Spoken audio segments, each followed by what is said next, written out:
Howdy folks, welcome back to my YouTube. Today I have for you a Bjorn's Mighty Thoughts video. So I've been digging quite a bit recently into armored warfare, so we're going to talk about tanks today again. Um, and this is actually a thought I've been actually processing for a long time.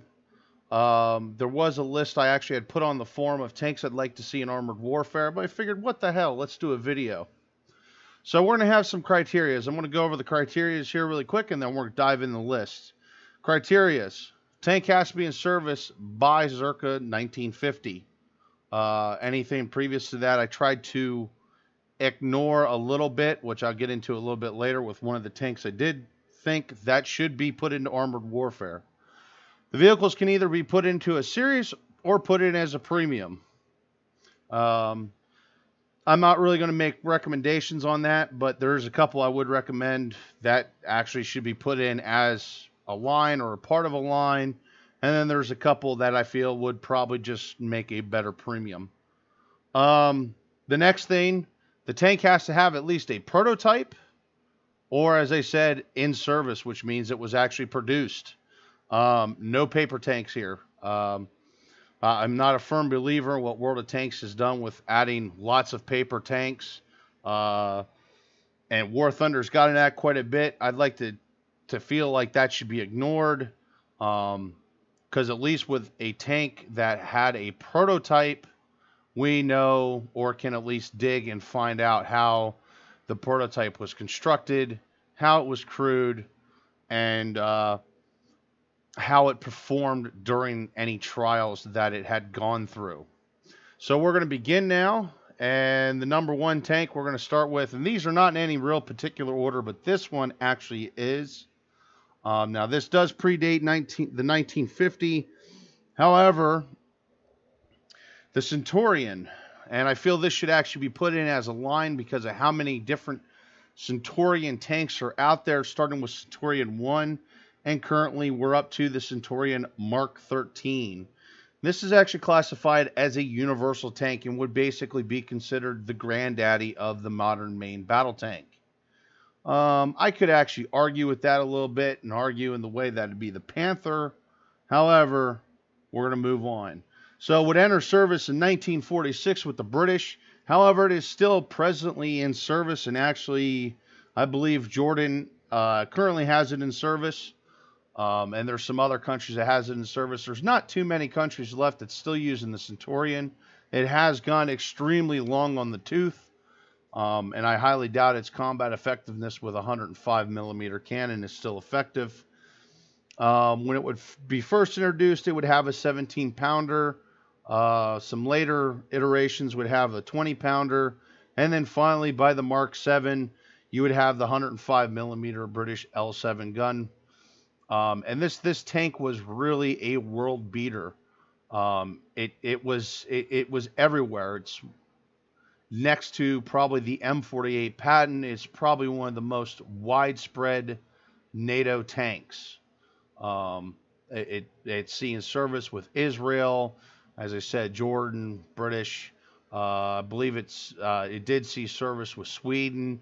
So it's seen quite a bit of widespread service, and really that's only 4 out of probably dozens of users. Essentially, a lot of countries that did not have Soviet vehicles probably had the Centurion in service at one point or another. It is a decent tank for its time. It did have some shortcomings, especially early in its career. However, late in its career, even though it's still kind of showing some shortcomings because of its age, a lot of the shortcomings that it had early in its career has kind of gone away, such as now there's better engines, and that was probably one of the weakest standpoints of this tank. All right, so we'll move on to the next one, and that is the Stritzwagen 103, known as the STRV 103, or also known as the S-Tank. This tank did not really go anywhere outside of Sweden. This is a turretless tank. It is considered a main battle tank, not a tank destroyer if you're a World of Tanks player. Its design would begin in 1956. It would enter production in 1967 and remain in production until 1971. It would enter service in 1967 and would remain in service until 1997. Its models would be A through D. Um, it is armed with a Bofors L74 105 millimeter L62 auto loading cannon. Um, the thing I want to point out with this is I feel it's a very unique vehicle, a very interesting vehicle, and it might be tough to function outside of PvP or global ops in armored warfare. But I do feel it would be a good tank. It does have a hydropneumatic suspension. It actually is amphibious with some prep time. It actually does come with its own dozer blade. As I said, 105 millimeter auto-loaded cannon. Crew of 3. It can actually drive as fast backwards as it can forwards. So it's kind of one of those vehicles you can get out of trouble as quickly as you got into it. Um, it's just a very interesting vehicle to say the least. It doesn't take a lot for this vehicle to be hauled down. And as I said, with the bulldozer, you can kind of put yourself as hauled down.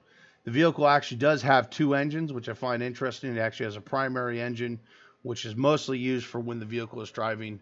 And then it has a secondary engine, which is mostly used for when the vehicle is idle and you're set up in a sniper position.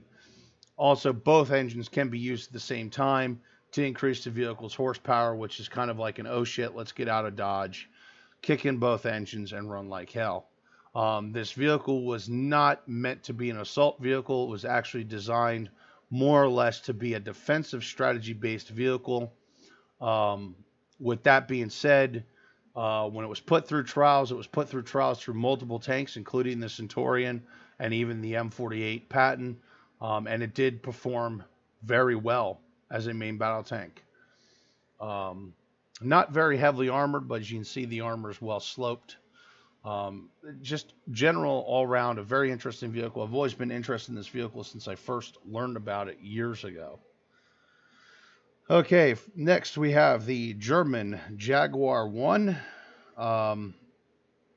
This was actually a conversion vehicle from earlier models. I feel actually this would be a decent, like maybe like a tier 5 premium tank destroyer. These conversions would happen between 1978 and 1982. It is armed with a hot missile, and it would remain in service until the 1990s. It's actually an upgrade from a series of vehicles that would start with the Raketen Jägerpanzer. Probably pronounced that wrong, even though I can speak German. I'm not good with all German. But it has various things, such as the upper plate on the front and the sides is actually spaced armor. It does have a very low silhouette, so it would have a good camouflage factor. And just like, it would be very similar to using the IT-1 or maybe even the Weasel. I always thought this was it's more or less a cool looking vehicle, but I think the hot missile at a tier 5 or even a tier 6 would be quite powerful. So let's move on to the next one. The AMX series, and this is definitely another vehicle I feel it should be a series of tanks put in, especially now that we do have a series of French tanks. And I believe this could be a series. I would actually personally start it with tier 1 with the AMX 1375. Its design would be 1946. However, it would not enter production until 1952, and it would remain in production until 1987.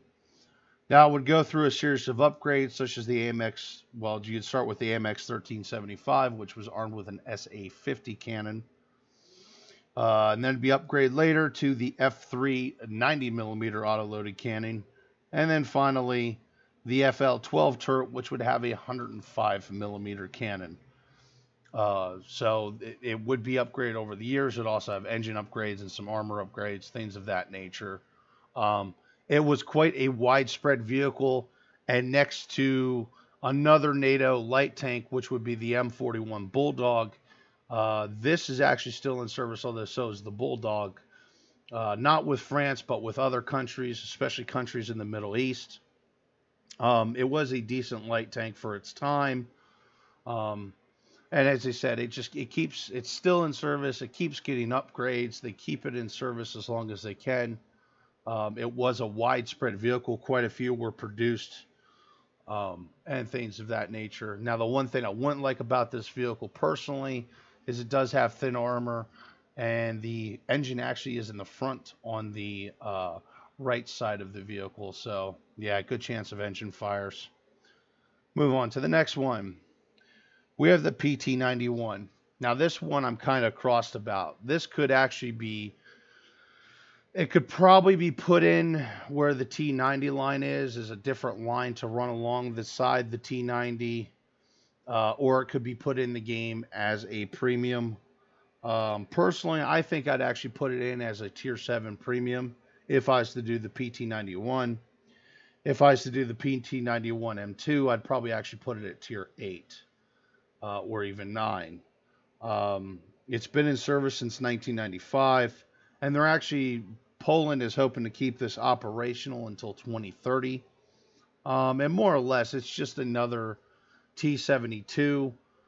This would actually be birthed from the T72 M2, which is actually already in game, um, known as the T72 M2 Wilk. And if you check out my Armored Warfare playlist, you can find, um, there is a video there for the T72 M2 and more detailed history about the vehicle and what would come of the vehicle.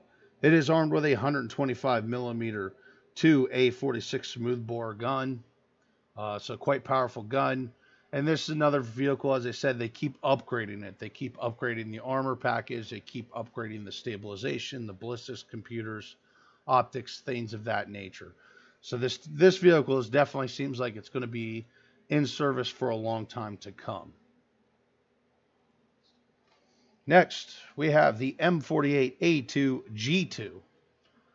Um, Personally, I would actually put this in game as a tier 3 premium to go alongside the Leopard 1. It was in service with Germany around the same time. However, these would be quickly phased out. Now, a couple things to point out is Germany got a lot of M48 patents from America, and Germany would actually modify the patents to fit their own needs, such as one thing they did was get rid of that tumor, the 50 caliber tumor turret. As you can see, they have a slightly different gun mantlet, and they also fit in the British 107, or sorry, L7, I believe it was an L7A3 105 millimeter gun. Now, the patent itself would enter service in 1953 and be in service until the 1990s. The design phase would go from 1951 to 1953. Its production would run from 1952 to 1959. Now, for Germany, it would stay in service until the early 1980, and that's because they would start phasing these out, and at the same time, they'd also slowly start phasing out the Leopard 1s and start bringing in the Leopard 2s that was just recently designed with a more powerful gun.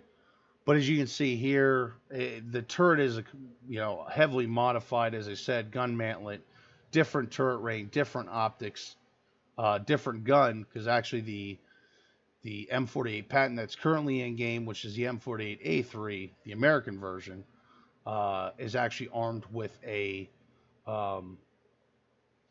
90 millimeter gun. Also, this would have a different engine. These would actually be the first.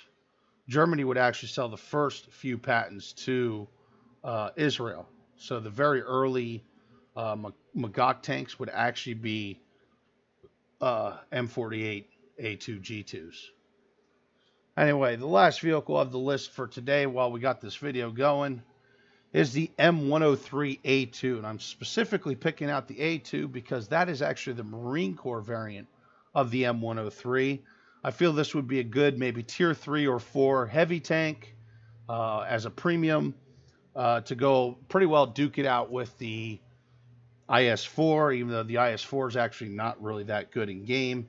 Its design would be 1950, and it would enter service in 1957 to 1974. The Marine Corps would actually be the last ones to retire this in 1974. The Army would actually retire their M103s just a few years earlier. This would be the first American tank to be armed with a 120 millimeter gun. It is an M58 rifled gun. This actually uses a two-piece ammunition. Um, Now, a lot of things can be said about the vehicle. I know one thing, the manual says something about it's a low silhouette vehicle. I'd say that's an overstatement. However, its armor is actually decent, especially on the frontal arc. It's not the heaviest armored heavy tank out there, but as you can see, it's rounded or sloped where it needs to be, and then some. And the 120 millimeter gun on this actually had very good velocity and a very good range, which is one reason why the turret's so big. Now, one thing out of the norm, this tank actually has a 5-man crew with a driver, a gunner, 2 loaders, and a commander. So that's going to be a weird thing to probably see in game. I'm not too familiar with too many vehicles that actually has 2 loaders in Armored Warfare currently. But there you go. This is the part 1 video. I actually do have a part 2 video for even more vehicles I'd like to see in Armored Warfare. And who knows, maybe there'll be a part 3. But anyway, folks, if you enjoyed the video, please like the video. Also, put your comments below. Is there any tanks here that you would like to see make it in game? Get introduced into the game. Anyway, folks, thank you very much for watching. Hopefully you enjoyed the video, and I hope to see you for the next one.